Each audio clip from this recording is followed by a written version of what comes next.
Қайырлы күн, миллионер оқырмандар. Бүгін сіздерге өміріңізге ақша тарту үшін жасалатын 5 кеңеспен бөлісетін боламын. Осы видеоны соңына дейін көріп, лайк басып, коммент жазып қалдырыңыз.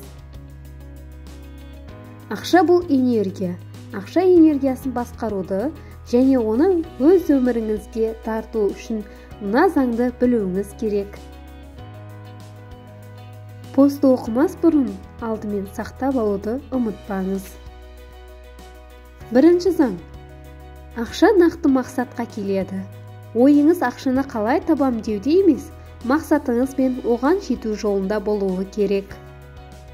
Екінші заң. Ақшаға жеңіл әрі позитивті қарау керек. Ақша әрдайым жеткілікті. Ол шексіз әрі мол. Ол бәріне жетеді. Сіздің әмияныңыздан да белгілі бір соманың табылары анық. Оған қуанышпен қарап, жеңіл жаратыңыз. Үшінші заң. Ақшаға құрметпен қарау керек. Егер сіз ақшаны жау санасаңыз, оған салғырт қарасаңыз, жерден тиынды көтеріп алуға намыстансаңыз, купюраларды мышып ұстасаңыз, өзіңізге бай болуға блок қоясыз.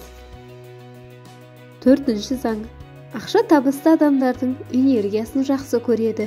Егер сіз жалақыңызға, айналадағы адамдарға көңіліңіз толмай, өмірдің қиыншылықтарына шыдам, шағымданып, иығыңыз салбырап, әрдайым жабырқау жүрсеңіз, ақша да сізге жоламайтын болады. Бесінші заң. Ақша жайлы орнынан зона комфортта шыққанда келеді.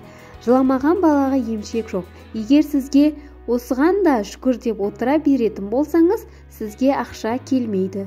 Егер бұдан да көп ақшаға лайықпын десеңіз, жайлы ортадан шығыңыз. Төменге комментарий бөліміне мен өміріме үлкен ақша қабылдауға дайынмын деп жазғандардың қалтасы миллионға толсын. Баршаңыз бай қуатты миллионерше ханымдар болыңыздар. Осы кеңестер сіздерге ұнаған болса, достарыңызбен бөлісіп, лайк басып, төменге пікір жаза кетіңіздер. Сау болыңыздар.